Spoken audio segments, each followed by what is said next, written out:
Well, today we're going to talk about futurism, dystopian, and science fiction literature. Our team, Carlos Quesada, Divir Mora, and Julian Rojas. Futurism. What is Futurism? Well, Futurism was a 20th century Italian and Russian avant-garde movement in literature and arts. It is also important to say that it was founded in 1909 by Marinetti.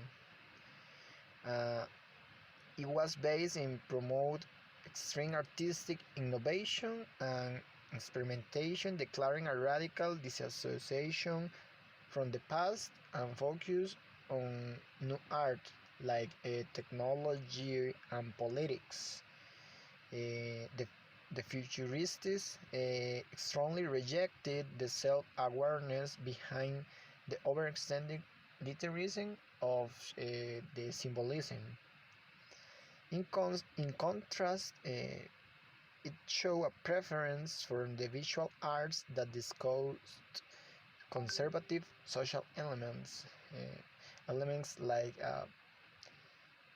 like a context with a violent context. And it is also important to add here that futurism it's a little bit ironic.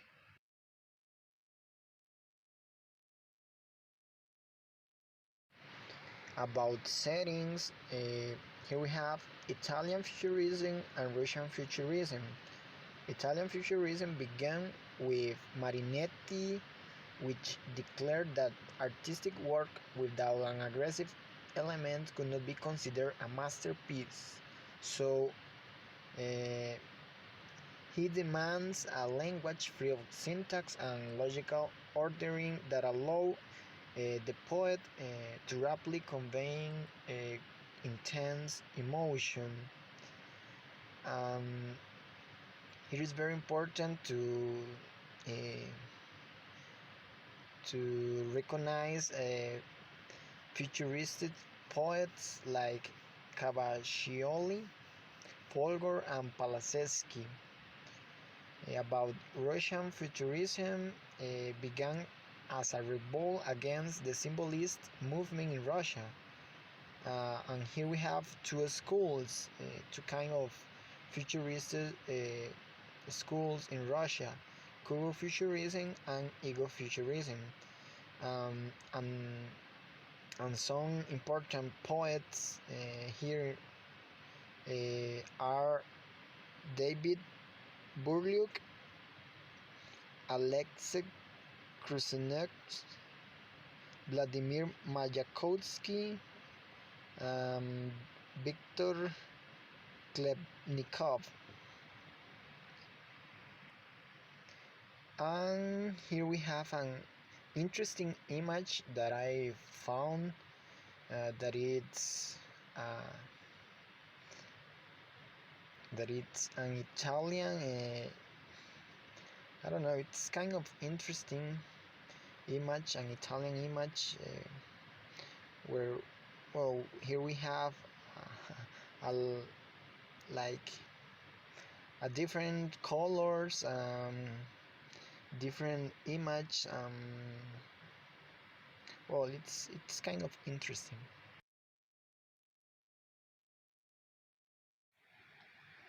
Well, here we have a poem from Aldo Palaseski.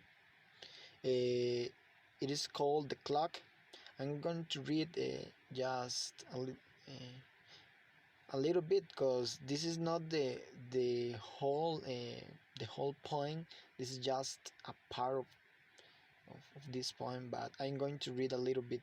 Men who know neither how to be born nor how to die, but cherish an instrument that knows your hour and will not tell you. Daily it beats in your breast together with your heart, and you fail to notice. Blessed is he who knows the hour of his death, I kneel at the suicide's feet and I think, why do I wait? And I waiting for my beautiful hair and my beautiful teeth to fall out one by one. So this is an interesting poem that talk about like the time that the clock uh, took. Also, well, if you read the whole poem, it talks also about like suicide. So it's kind of interesting poem about uh, futurism.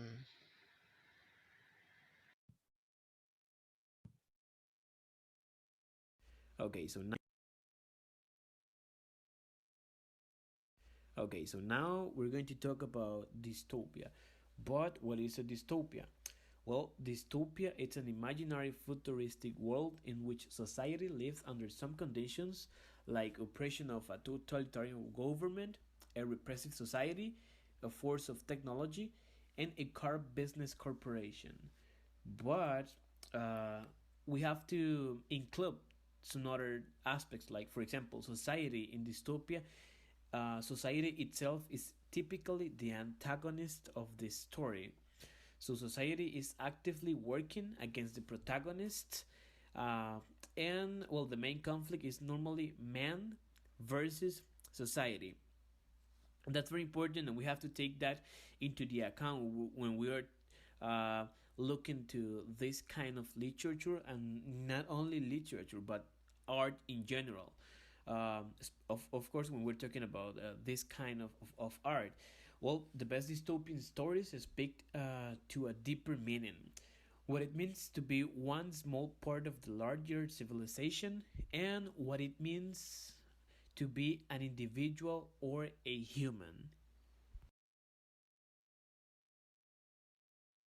Okay, let's continue with the settings, and this is very important to take into account, especially when we're talking about literature and art in general. So let's talk about it, and in the picture you can see some movies. But let's first of all explain or mention these 4 points that you can see over here. First of all, the apocalyptic setting. Sorry, it's very important, and the underlying connection with the real world. Dystopian literature involves controlling governments, as I said before, and it's very, very important to mention over here the technological control that we can see. Uh, well, and maybe one of the most important parts, at least as a personal opinion, is that it can also be used to push social issues. In the picture, as you can see, we have many movies, and well, we can include some series over there. That they are trying to expose this point of view with people against society. Remember, as I said before, in this case, society is going to be the antagonist. And we're going to use a lot of examples, or in this case, it's very important to take into the account and to have present these movies from the Maze Runner. Remember that in this movie, I don't know if you watched it before, but if you don't, I recommend you, because in this movie, remember that the complete environment of the protagonist of the movie, it's control, it's completely under control, and they don't know who is the person in charge, or who is the person that is controlling the environment. But in this movie, they are trying to fight, let's say, against this kind of organization or people. So it's a good example of dystopian literature, and well, the other movies that we have, and literature in the picture that you can see. I'm going to mention this very quick about dystopian literature. I'm going to mention this 6 points that you can see over here about well, some literature, as I said. They are like one, yeah, they are the most important examples that we can have. We have, for example, Brave New World. This one is by Aldous Huxley. It was written on 1931. After that, I have Anthem by Ayn Rand in the 1937, and then I have Animal Farm by George Orwell in the 1945. The next one is very curious because the name of the art of the piece of art is just a year, and it's 1984, and it is written by George Orwell as well, and it was written on 1949, which is pretty interesting. Um, now, then I have. Well, I mean, yeah, now we have Fahrenheit, yeah, for 451 by Ray Bradbury in the 1953, and the last one that I saw and that I found, it's about. I mean, it's called Atlas. Shurget, something like that, and it's by Ayn Rand as well for in the 1957. So these are like the main works that we found about dystopian literature. I would like to mention about the characters. I would like to talk about it because I think that is one of the most important parts, of course, about the story. And I'm going to mention these 3 points that you can see over here. The first one is that the protagonist is the one that makes escaping or solving, and it becomes the central conflict of the novel and his main concern. As I said before, I mean, the example that I'm going to use is Maze Runner. This is a good movie, and in terms of literature, it's a very good example to describe dystopian literature because again is this people or this person, in this case the protagonist, against the society, and it connects with the second point because protagonists either have a group of people with the same goal, which is very important because in this case it's all the group um, fighting, let's say, or working together to go out and to get free from the control yeah, of the organization that is in charge of their environment. Um, as I said before, I recommend you to watch the Maze Runner, at least the first one. If you didn't watch it before, I recommend you to do it because it's the perfect example to describe or to understand better dystopian literature. And the last point that I would like that I would like to mention is the other characters of dystopian fiction because they possess some importance in relation to the plot, and these characters can be placed into three different categories based on their relationship with the protagonist, which is very important because in this case the protagonist is not alone fighting by himself and trying to solve the problem. He has a group that he's in charge of, but they are helping him and they are trying to, all of them fighting together to get free, as I said before. And this little piece of art by Alex Andreev that is called A Separate Reality. It's perfect to describe it because, well, in the top of the float we can see yeah, the city, and well, in this case instead of water we have the nature. So I mean, it depends on your personal interpretation, but I mean, as a personal opinion, I think that's very clear that we are destroying the nature is I mean, as part of the daily routine that we have, and we are not even paying attention to this because we think that is part of it. But we have to be careful with this, and it's part of the critics that we have for this society, and of course the people that is in charge of the city on the top. Uh, what they want is, I mean, what they are doing is controlling us, or control the environment in general for us to avoid thinking on it. Thank you, Didier.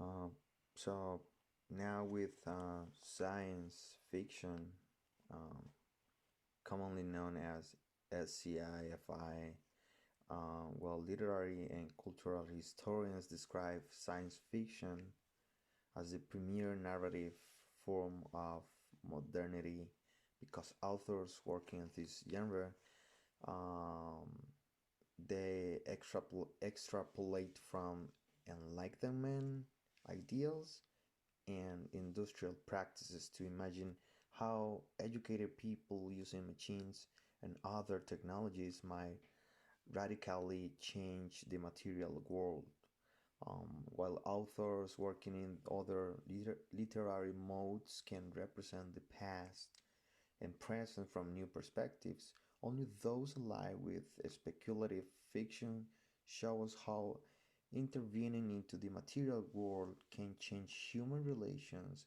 and generate new futures as well. Is science fiction. Science fiction is a genre of speculative fiction that contains imagined elements that do not exist in the real world. Science fiction spans a wide range of themes that often explore time travel, space travel, are set in the future, and deal with the consequences of technological and scientific advances. Few elements from science fiction. Um, it's a genre's fiction in which the stories often tell about science and technology of the future. Texts are often set in the future, in space, on a different world. It has a relationship with the principles of science. It also includes a human element, and it contains the usual elements of the novel: specific setting, character development, a plot, which is the central conflict, complications, events, resolutions, in addition, themes and structure.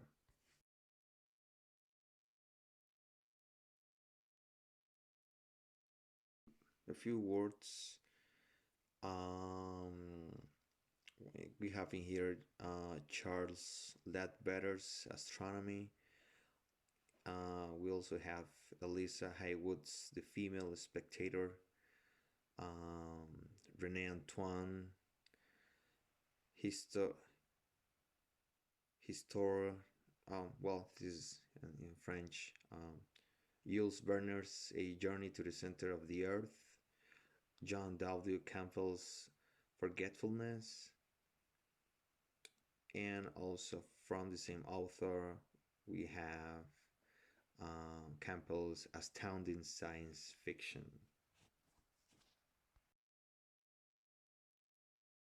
And in here, we selected this song by Elton John, Rocket, Rocket Man. I hope you enjoy this video.